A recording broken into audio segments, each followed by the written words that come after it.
Hello and welcome to the next episode of the Joe Martin Show. Today I'm here with Julian, right? Julian Ramirez. Can you introduce yourself?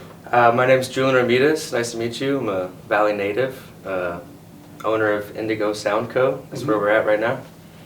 And my solo project is Bad Hat.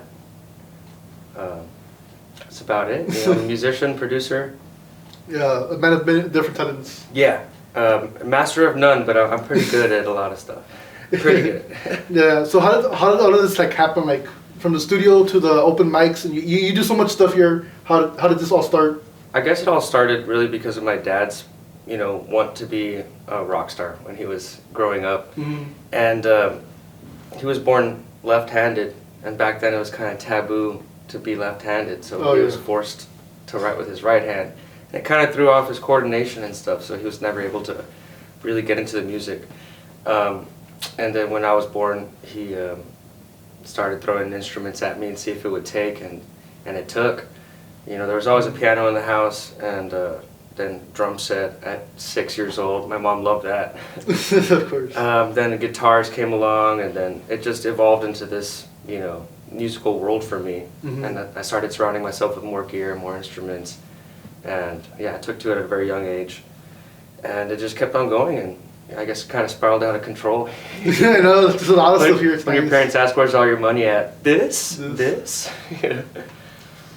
And then, after high school, doing trombone and region jazz and all that stuff, I started forming bands, playing around town here in the Valley, and it got more and more and more into the music and into the scene, writing, creating, producing. I would go to recording studios, and you spend a lot of money, and it's a big investment to record your music. And I recorded a few songs, and I was like, man, if I just spent this money on my own gear, I could do it myself. And so I got a computer, I got a setup, and I was like, damn, now I need mics. Damn, now I need cables, now I need stands, now I need an interface, and then just, years later, here we are, and I finally have everything that I need. And so, recording myself, and now recording the rest of the Valley as well. Trying to. How has that been like? At what point did you say, you know what, I want to make my own studio and actually record other artists compared to just doing it yourself? So I started with the room that you interviewed. Riley. I started with just that room here, and where we're at right now is my parents' ballroom. Our family has a ballroom business, and they were gracious enough to let me occupy some of these back offices to follow my dreams and passions. And so I started off with that one room, and it was just for me to work on my stuff, band practices and do my own DIY producing. And I was very busy gigging, doing that whole circuit. And then pandemic came around, and I decided, let me reinvent myself. Let me turn this into a legit studio. I have a few more items to buy to make this all work. And then I was able to, start recording. My first project was RDZ Electric. My good buddy Robert Rodriguez, and he helped me kind of bring this all into fruition. And then I was like, well, because he was going to go record with Charlie Vela. And we're still working with Charlie Vela from Casa Panchita Studios, shout out. And I was like, how about you let me try it first? And then we'll send it off to him for mix and master. And if it doesn't work, fine, But it ended up working, and I was like, I think I can really do this. And so from there, I started recording more friends of mine and showing people how it was going and getting more interest, investing in branding and all that stuff. So from there, it really just kind of blew up and turned into a full-time job. And that's all it's kind of crazy just to think how that happens over the time, and because I guess it takes a person to start working on a project or a passion project on the side, or a hobby, whatever you want to call it, and for it to actually grow into a full business. I mean, I can imagine how that feels, the fact that your passion actually became something, basically became your reality. It's definitely taxing, and there's definitely always points where wow, big wins, but then with every milestone comes like, okay, what's my next milestone? Like, what's the next Mhm. achievement that I have to make? And those steps that you take get bigger and harder to climb every Yeah. time. So, it's challenging, but I love a challenge, Mhm. So I'm just gonna keep on doing it. What kind of experiences have you had where like you're plateauing? Like, have you ever had that experience where? Well, I'm pretty sure everybody has, but like, how's that the experience been with running a studio? Like, how do you plateau? Like, people usually go to like that phase where like you feel like you're not progressing, and then later on, I you feel fall like off. I feel like the plateaus always come. Mhm. You get to a certain point and you're at a certain level of output, Mhm. and you never get out of that plateau unless you're put out of your comfort zone Mhm. or challenged. Recently I was able to work with this company Decibel, and they needed location sound run, and this was for a trauma symposium that was put on by, I believe, DHR. Mhm. And so they flew in surgeons from around the world to talk to first responders and just like let them know about how they deal with trauma. And I was in charge of like this. There was like 6 microphones for a panel, a speaker, and then 2 mics out there. And all this stuff was being mixed for a live audience and also going to a live stream. And I had never done it before, Mhm. but they were like, I think this guy can do it. You should give him a call. He's available. And I was like, I'll do it, and I have the gear, and I made it happen, and now I feel confident that I could offer live sound run and location Yeah. sound. So yeah, those plateaus, they'll happen, and then you get these opportunities where it's like, hey, do you know how to do this, or are you capable of doing this? You can say no and be honest, or you could say yes, and basically fake it till you make it, Yeah.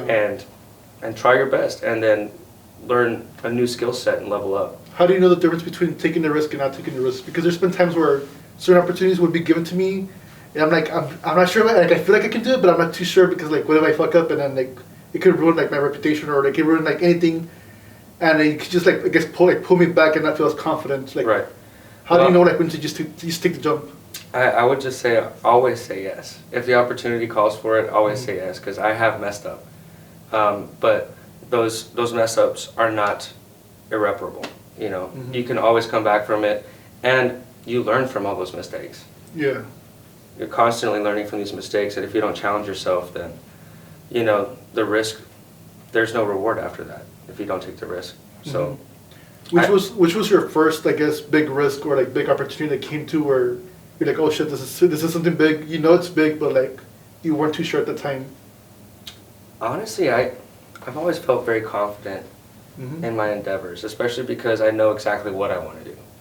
And the uneasiness comes with more of the audio production stuff and dealing with other Mhm. people's art, other people's products. Yeah. And so, yeah, I guess I would say the first one that I was uneasy about was doing audio for the Space Channel. And I had a really bad time that day. But, with the help of my friend Charlie Vela, he was able to take my audio and fix it up, clean it up, and then I saw the final product, and it was beautiful. Yeah. I was on the other end of a phone call with some like very upset people that day, but we've worked through it and we fixed it, and now I know what not to do. Yeah. Would I take the gig again? Yeah. Would they hire me again? I don't know. But I've definitely learned from that, and I can take that with me for the rest of my life. So Definitely. I was gonna ask. Sorry, right after burp. you're good. It's all good. This is a safe space. It's a safe space. It's good. Nah, good. When you go through these challenges, how do you deal with them internally? That's another thing I wanted to ask. Internally, I stew a lot. I let stuff build up, and it's not good. But because of this like bottled up energy, I'll spend 6 hours by myself in the studio and come out with the most brilliant song that I think I've ever written. Yeah. Which is actually very recently that I'm going to release under Bad Hat. And so yeah, the music is my output. Mhm. I've been jamming drums right now with Spoon Fed. Yeah. And that's one of my biggest stress relievers of all time, because it's hard rock blues, Mhm. and it lets me just leave everything out on the stage, and get rid of all that pent up energy. And yeah, shout out to Austin Smith, Spoonfed.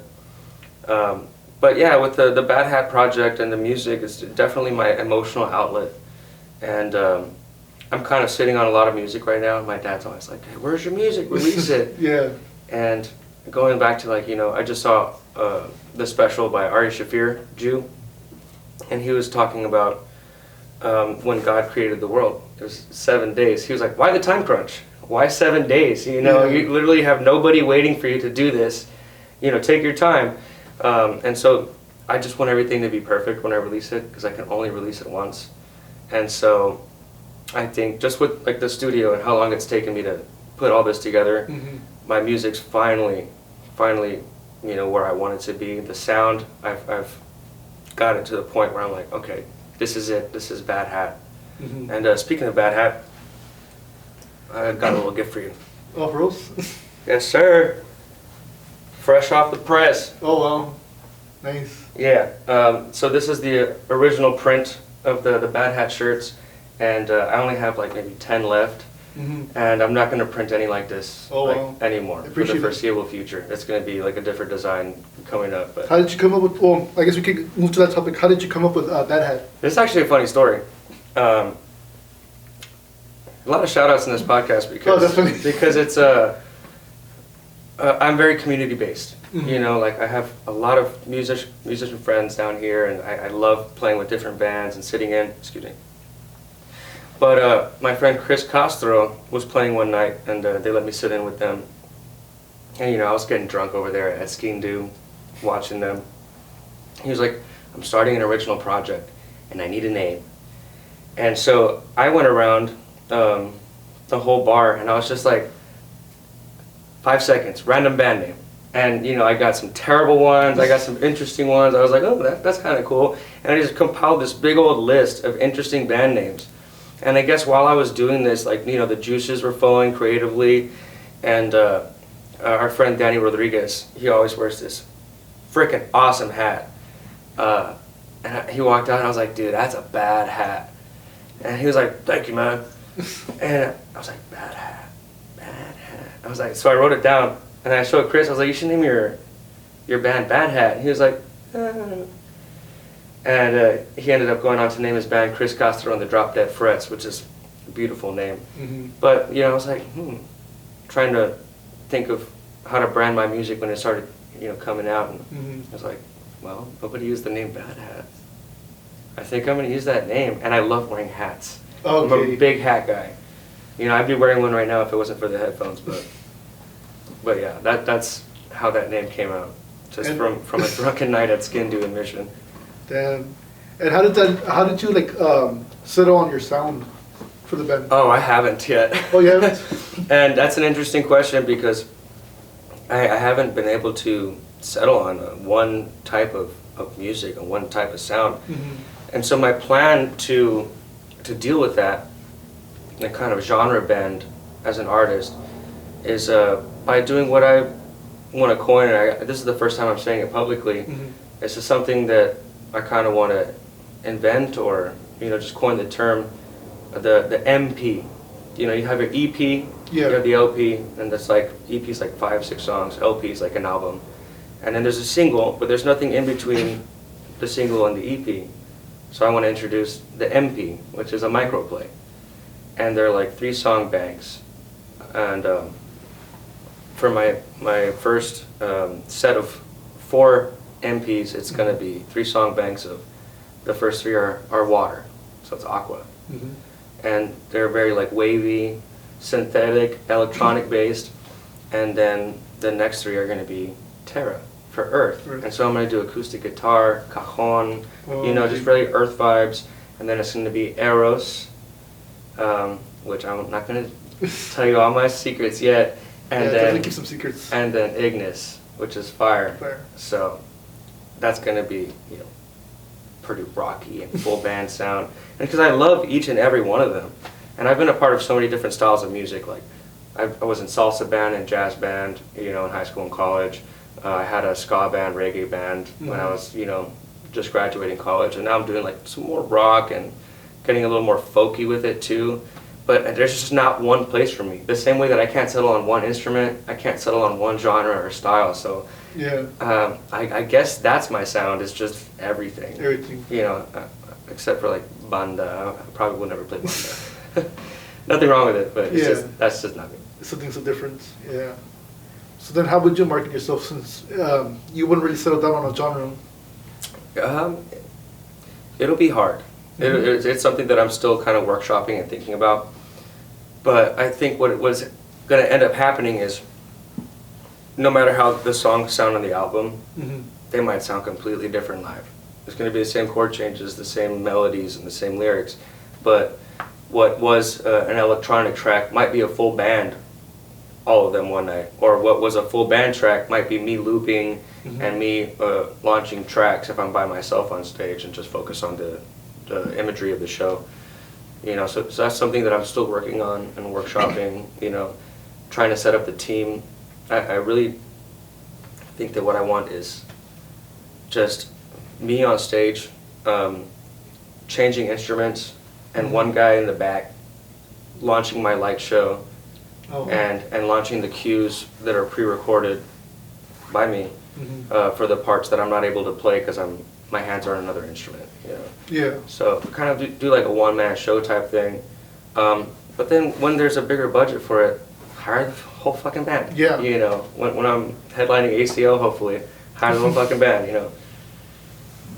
So yeah, it's a process. I'm getting there. Yeah. What would you want people, like, let's say you have your fans, or just an audience in general, what would you want an audience, like when a person hears the name Bad Hat, what would you want the audience or your fans to think of when it comes to the name Bad Hats? I want them to think of themselves. I want them to think of a time and place where they were in trouble or hurting. And find that moment where they went beyond the hurt and found the resilience to keep on living and, you know, fight the good fight. It's a little scabby right now. I just got it, but What does it mean? it's a sword, man. And I was, you know, or it's a dagger, anyways. Yeah. And I was having a hard time a couple weeks ago, and you know, just really feeling down in the dumps. And you know, we all get those feelings where we want to give up. It's all too much. Like I do so much for people, and sometimes like it's not enough, or it's never going to be enough. And maybe that's me judging my own self, and you know, we're a counterpoint in everybody else, but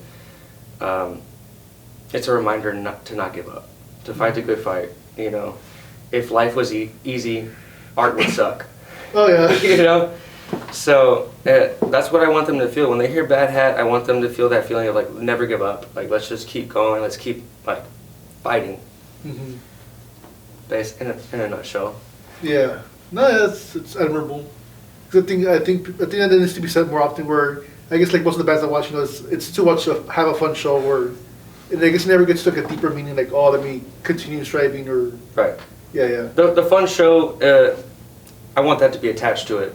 But I think that comes later with the experience. You know, it's more of a listening experience for me. Like, I want my songs to touch people and to resonate with people. And so when you say, what do you want people to feel when they hear the name Bad Hat? I want them to feel those moments where they were, you know, tapped into their true energy. Bad Hat also means troublemaker, so that might be confusing. That'd be another one. So you have your studio, you have Bad Hat, your band, and then you also started doing the open mic at the Flying Walrus. Yeah. How did that one happen? The Flying Mic Nights. Very much inspired by Ray Pettis and Tony from the Gremlin with their open mind nights. And what they were doing there, and you know, I frequent that place because of that night. And seeing all the artists arrive and everybody gets to shoot their shot and like work on their craft. And welcoming to all genres, all types of art. So very inspired by that, and then also at the same time pushed by the owner of the Walrus, James Alexander, to create something new for his bar. And I was like, I have the perfect idea. Like, and we're not going to compete with them for their Tuesday night, but like let's do another night. Let's make more of these nights happen for the community. And you know, that's really the end goal, is just to give everybody a chance to shine. Mm-hmm. And I was like, because they've tried to do open mics there at the Walrus before, but it's very much like one speaker, one microphone, acoustic guitar. Yeah. And so I was like, let's do an open mic, let's blow it out the water. Like, I'm going to take my drum set every night, I'm going to set up the full PA, set up all the lights, so that even the band or the artist that's just starting off gets to feel what it's like to be under the lights and sing with crispy PA and, you know, just get the full experience. And so that's what we've been trying to do. It's every Wednesday, you know, sign-up's at 8, and then we start the show at 9. We go all the way to 2 a.m. And, you know, people of all walks of life have been coming out, and I'm like, how did you hear about us? Like, oh, we saw an Instagram post, and just last week we had this guy from Dallas in town, and he was asking around, like, hey, where can I go perform? Is there an open mic? And he was born with a disability where, you know, his hands aren't able to do much, but he plays the shit out of the harmonica. And he totally killed it. And I was like, we don't really have a house band, because that's what he was asking for. We don't have a house band, but I'll get up there and play with you. And me as a multi-instrumentalist, that's what I end up doing a lot. Like, these cats will show up with without a drummer. I'll be like, I'll jump on drums. They need a bassist. Like, I was like, I'll jump on bass. You know, do you know the changes? I was like, just tell me the key and I'll watch you. And boom, and then just magic keeps happening, you know. And so yeah, that's what I want to offer there with those open mic nights. And what's cool is that those open mic nights end up being kind of like an audition platform for the monthly showcases that I'm throwing at the Walrus. And I think already 2 or 3 bands have like graduated from open mic to like getting paid for a show. Oh, wow. You know, and so it's cool. And then I also get to tell them about the studio and raise awareness about what I'm trying to do with recording and stuff like that. But speaking of the monthly showcases and the other shows with the Walrus, I've got a really awesome show coming up. This band originally from Oregon, moved to Austin, called Steak Sauce Mustache.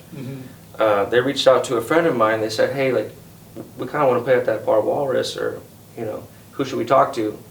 They put us in contact, and now I'm organizing that show and finding the opening bands, you know. And so that's going to be fun. Got Nautilus versus Pangolin coming out, the Blow Up Dolls coming out, Caretaker. They changed their name last minute. Yeah, go look for it. The Ghost of Us. The Ghost of Us. The Ghost of Us will be there. And, you know, I'm running sound and lights with my new teammate Nick, and it's going to be a great time. It's January 22nd on Sunday. It's kind of probably an early show. We're still looking for some vendors to come out and make it more of like a festival type thing, but it's been an ongoing upward climb up the mountain, you know. You said January 26th, right? 22nd. Oh, 22nd. So 2 weeks from now. Okay. Damn, is that in 2 weeks? Yeah. Sheesh. And I gotta get start ready. pumping. I'm very busy. Like this tomorrow, I'm playing at Rail Yard under Bad Hat. Then next week, Bourbon Street under Bad Hat. Then I got the open mics, and then rehearsal every Thursday until we leave to San Antonio, Buddha, and a gig in Austin with Tyrone Vaughn. Dang. Yeah, and so yeah, we gotta get the guns running on that one, because we're playing Sam's Burger Joint in San Antonio, which is like an iconic venue. A lot of people play there, and it's kind of a big deal for me to like be leveling up again on the venues we're playing and who I'm playing with, you know. So I just wonder how I'm gonna get my big ass keyboard up to San Antonio. Dang.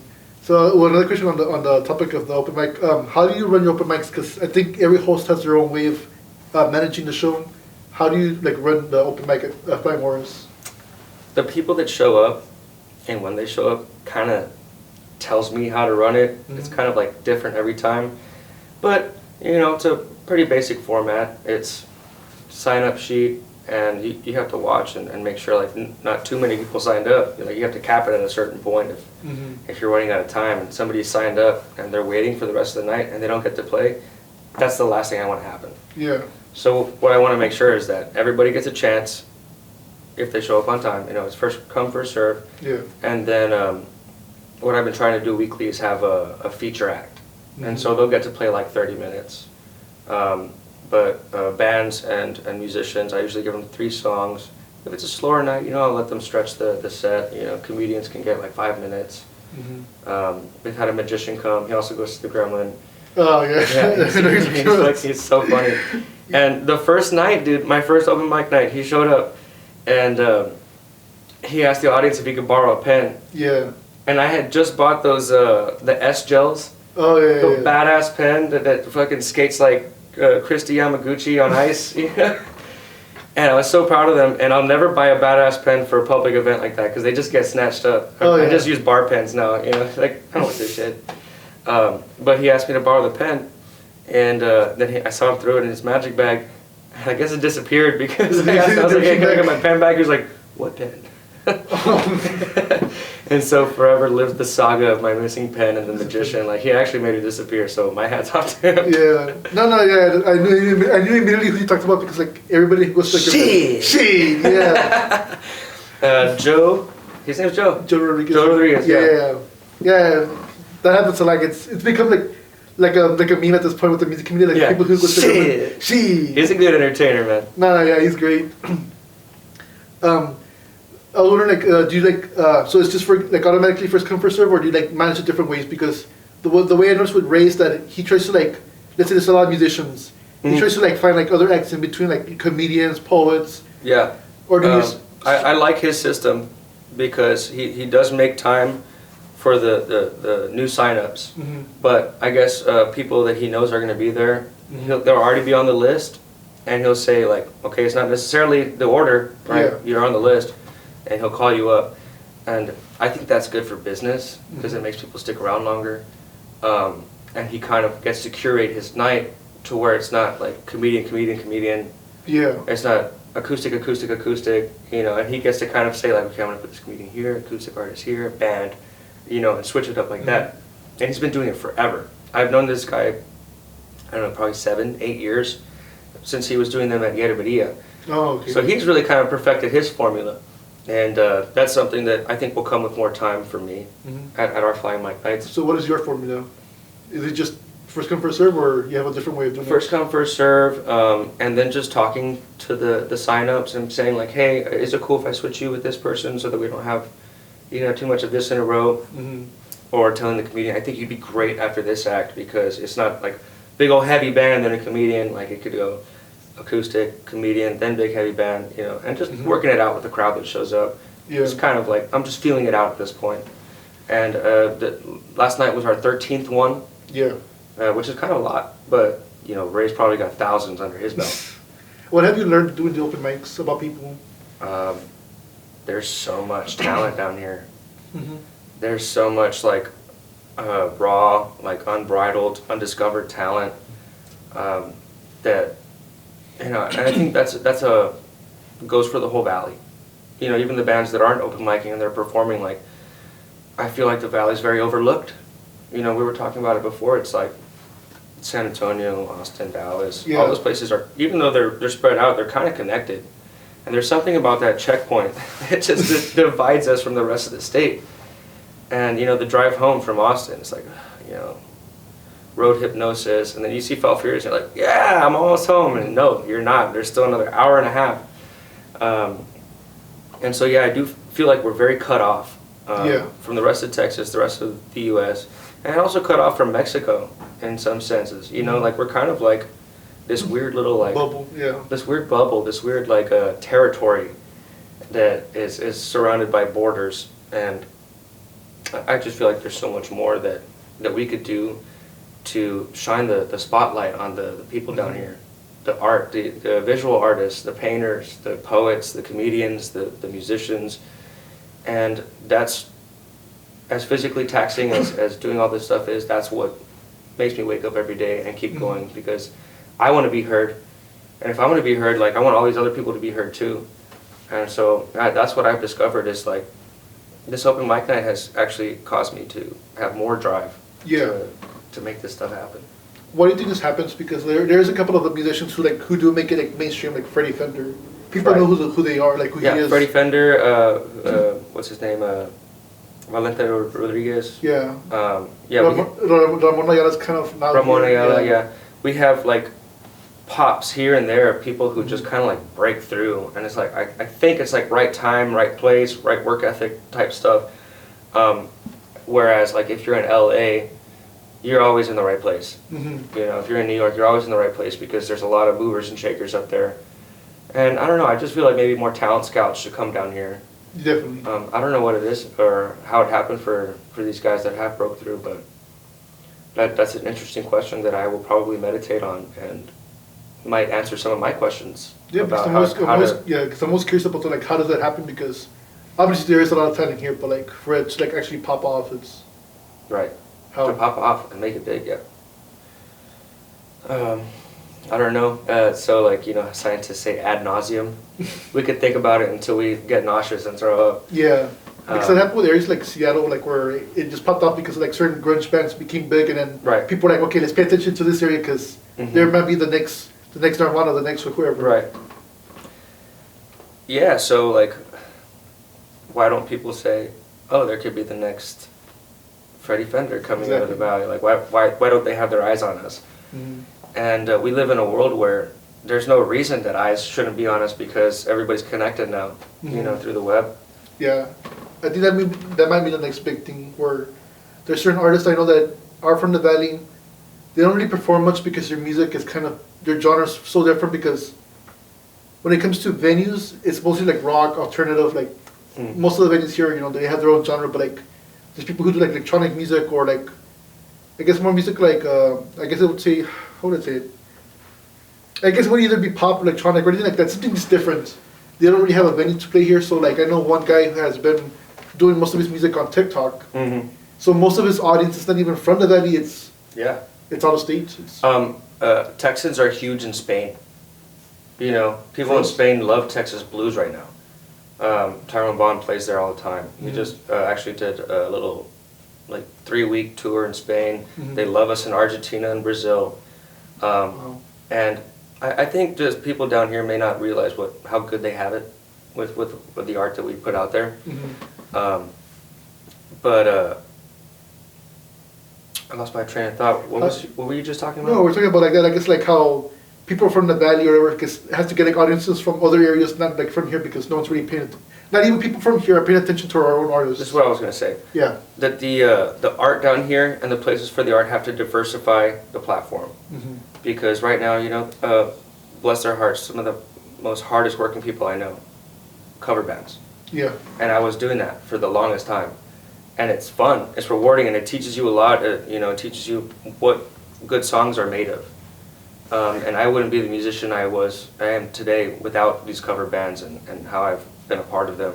But with that being said, at all of these venues, you kind of get the same experience every time you go, and there's like not really a place for, you know, screamo shows. They're pigeonholed to a few bars. You know, dance parties or house music shows. They're pigeonholed to a few bars, and I think like the valley and the venue owners would do good by themselves and by the people, by the art, to diversify like the nights that they have, and you know, start doing specialty nights and just making more interesting shit happen. You know.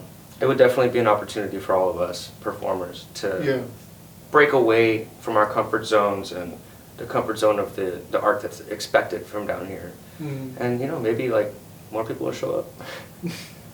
When you're talking about like all these other countries that they're like Texas artists, did you ever ask like why specifically Texas, or like what draws them to this area? I don't know why specifically, but there's just something about the blues that makes people go crazy out there. And this is, I've been all around the world. My mom's a retired flight attendant. And so from a very young age, our vacation, you know, we did go to Disney World, but our vacation was more like, let's go to Spain this year. Let's hit Peru. You know, 16 years old, seeing Peru. I was 14 when we went to Japan. Oh, wow. And they're just crazy about American culture, period. And especially like 80s, 90s, even thousands. They really like what we put out.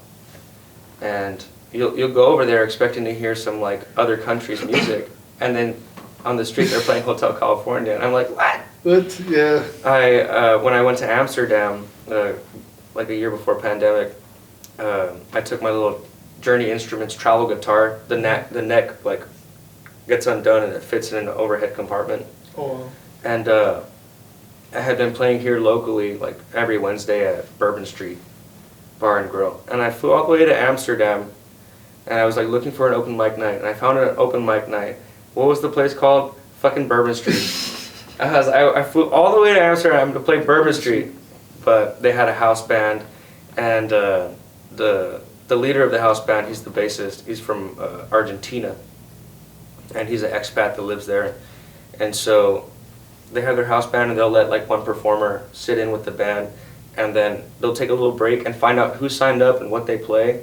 And I ended up getting paired with a piano player from Paris, a conga player from I don't know where, and the drummer was from fucking Dallas. Oh shit. Yeah, I was like, dude, what? We're Texans, we're neighbors. He was like, not really, dog. But yeah, you know, again, people like us. And I think that's why, you know, Valley performers are blowing up on TikTok. Yeah. The message stays true. It's true music, you know. Dang, it's pretty interesting. Because like when you're talking about the whole thing about like other countries liking American culture, it kind of reminded me. So like there's always like this whole huge meme about like weeps here in the valley, or not just in the valley, but like in America in general, where there's people who are obsessed with anime. And there's always the common question like, does that exist in Japan, where it's the reverse? Right.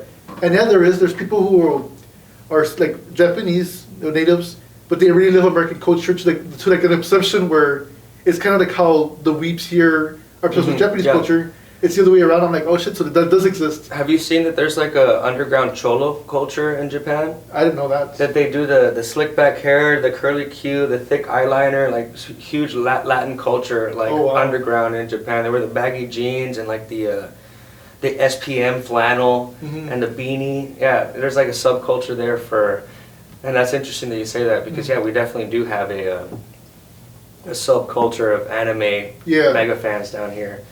Yeah, does it play both ways? You know? Yeah, that's always the curiosity. Like, does it happen to go the other way around?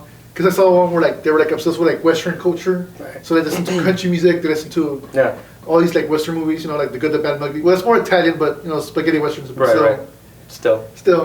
And like that's a perfect example. Spaghetti westerns. That was an example of Italy. Yeah. Loving the culture of Western movies, you know, so they wanted to do it themselves. Yeah, and they make their own version of it. I don't see anybody trying to wear like khaki shorts and Salt Life shirts anywhere else. It's the true culture. The Magellan shirts too. Yeah. It's the true culture that people kind of, it's the lore, the folklore that people get into, you know. That's interesting. And so what other stuff do you do? Because you said, so we have your studio, you have Bad Hat, and then you have the open mics. What else do you do? The open mics, we got the shows. For a long time, like in college and after college, I was doing a lot of acting, you know, a lot of musicals, but you know, also some Shakespeare. I got some pretty prominent roles in King Lear, Richard III. You know, I did Bonnie and Clyde, played Clyde. And that's something I want to get back into. You know, I've been so busy with the music and I haven't made enough time for my other passion, which is acting. Y'all may have seen me in the Juniors commercial playing the guitar. They aired the shit out of that commercial, dude. It came out during the Super Bowl, and I had like 12 people text and call me like, dude, I just saw you. Like, and it was like right before halftime. So my buddy Robert was like, dude, you opened for 50 Cent? But yeah, that's another passion of mine is acting. And then just like, while we're not talking about arts and stuff that's trying to drive my passion and career, I love to fish. I love rollerblading, you know. I'm actually pretty good at rollerblading. I have to wear a helmet because I go so fast. But yeah, you know, that's pretty much it. Other than that, helping my family with the ballroom, and my mom and sister have a brilliant business called Distant Lands. What's that? And did I show you the prop house the other day? I don't think so. I'll have to show you right after this. We have a large collection of grandiose, big props, gigantic chairs, zebras, elephants, tapestries that we hang up. And we've been theming out people's events, weddings, quinceañeras, backyard parties. We're really big with the Indian community down here because we have Moroccan tents. Like I actually got some of this stuff from them to help build my little drumbrella. Oh wow. But yeah, they have gigantic Moroccan tents, very beautiful stuff, and we're trying to take that and break into the movie industry. Mm-hmm. We've actually filmed a feature-length film here, and they were in charge of making the sets happen. We turned our ballroom into a soundstage, basically. So helping them out however I can, trying to attend my sister's yoga classes more, Natalie Wise, Strange Pigeon Yoga. She's been killing it. She's a great healer, you know. And so yeah, I'm just trying to be there more for my family, trying to balance my life out, because I do give it a lot. I do give a lot of myself to so the many community, things. Yeah. so many people. So I'm trying to really, and I think that's the message of this podcast tonight, is that I've been learning how to compartmentalize everything. You know, everything has a name and a place, and what I'm supposed to be doing. You know, Indigo Sound Co. Okay, that's where I have to do this. Bad Hat, that's where I have to push my emotion or my art out. Flying Mic Night, that's where I give people chances, and I get to, you know, keep all that kind of separate. Yeah, there's crossover all the time, but it helps me organize my thoughts and my passions and my time for the people that care about me. You know. How do you balance it off? Because like I'm going through that right now, where like just on Instagram, like I have to make different accounts just because. Oh, like, I have 5 accounts. Yeah, because when the issue became with DMs, where like cause the first page I had was Joe Martin, whatever. Joe, that was my original personal page. Yeah. So like I was talking to my friends, people from the music community. Then I started doing the podcast, the shows. So like now I have vendors, bands, and a bunch of other people. I'm like, how do I balance this? So like I started like compartmentalizing my accounts. But then the issue is like, how do you like do that with your life? Like where you try to give different times. So I have the podcast, I have the shows, I have some other my personal stuff. Because you haven't even talked about your personal life. So like, how do you manage all of this stuff together? It's all my personal life at the end of the day, you know what I mean? And I have so much joy in what I do, so like, that's where I kind of like to give myself back sometimes at the end of the day. Like, but, you know, with the Instagram thing, it's a good analogy, because the other day, you know, I didn't realize that I was hit up for a gig, but it was on my Bad Hat profile. And that's something that I need to work on. My Bad Hat official, I only have like 300 something followers, and I'm not really pushing the content out on it yet. But once I have like my songs packaged up, I will start to focus on it. I actually went and archived all my photos, and there's only one picture there right now. So that when I start releasing content again, it'll all be, you know, cohesive and about. Yeah, it's relevant about to the the release. page. Exactly. And then I do a lot of from my personal account, just because I have the most engagement there right now. And so I post a lot of flyers there. But then I'm like, oh damn, I haven't posted anything from Indigo Sound Co. in like 2 weeks, and it's like, shit, you know, I kind of need somebody to help me with this. Yeah, it's a full-time job. Even the open mic night thing, you know, every week I'm trying to make a new flyer, and I'm hitting up different artists to, you know, get them to come out and try to be a feature. And then I got the showcase flyers and the Bad Hat flyers, and really giving Adobe Cloud a run for its money, or utilizing its money, you know. Yeah, so people do pay for it. Yeah, me and my sister split it, and it's actually been a blessing, because I cut videos on Premiere, and I do a lot of stuff on Photoshop. Same, I also pay for my programs. Yeah, no more hacking. No more hacking. No, I do. It's right there. No BitTorrent. No, I do. I still go on the high seas because it's just expensive now with the subscription. Yeah. If it was just like a one-time payment, I would absolutely do it. But like, considering I'm not making a lot of money with like my creative side, I mean, it's just. Right. You want it to be sustainable. Yeah.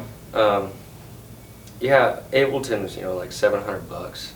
Reason was like $400, but I use it every day. And if I were to get a cracked program and I released a song, and they found out that I wasn't paying for it, then I could get sued. How can they find out? I'm not sure. This might be a wives' tale, but somebody told me that there's like a frequency or something? A frequency, like a QR code in the frequency. I don't know. Don't quote me on this. Yeah. But I think they can just go look at like who's releasing the song and realize that you haven't paid for it, or it's all with the licensing and metadata, I think. which makes sense to me. I need to figure that one out. Yeah, right. I'm gonna end up in jail just for a podcast.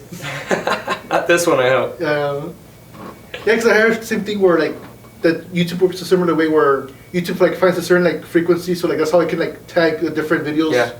Yeah. So that's what I heard as well too, but I'm not sure how true it is or not. But right, when you release music with DistroKid, there's an option where you can pay $7 more a year per year release, and if it comes out, if your music is used on another YouTube channel, you're getting monetized.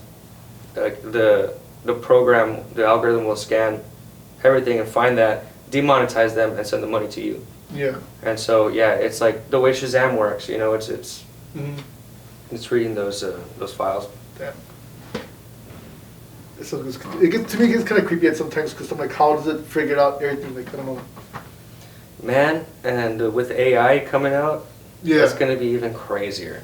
Because just Shazam itself, where not only does it just hear the song itself, but like also like other like noises, like a singer in Walmart, you hear a song you want to hear, it's still picking up sounds of people talking, whatever background, and it still picks up the song accurately within seconds. Yeah.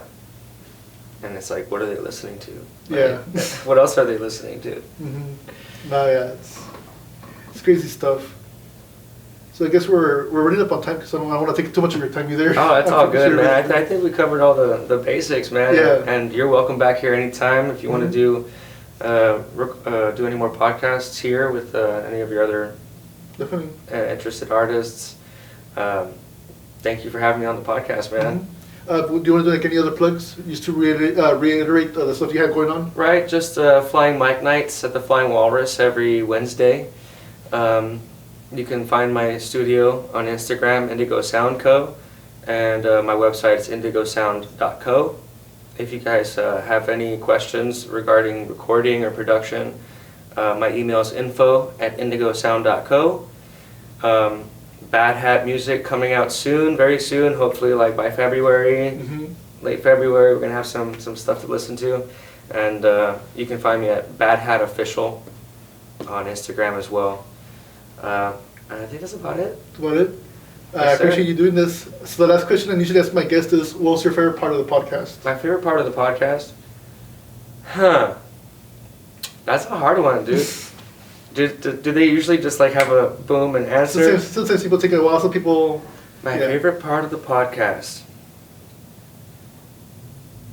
I guess, just the whole thing. This is kind of a bullshit answer, but the whole thing, man, just getting to get this stuff out there. Yeah. You know, and your candor. You know, the way it's so conversational, and there's no pressure. I usually get nervous for these things. I don't know why. But I didn't feel nervous at all, and I just had a really good time talking to you, man. I appreciate it, and also appreciate the liquid death. Yeah, murder your thirst. I'm not sponsored. I was dying. I want to get sponsored by them eventually. Yeah, hell yeah.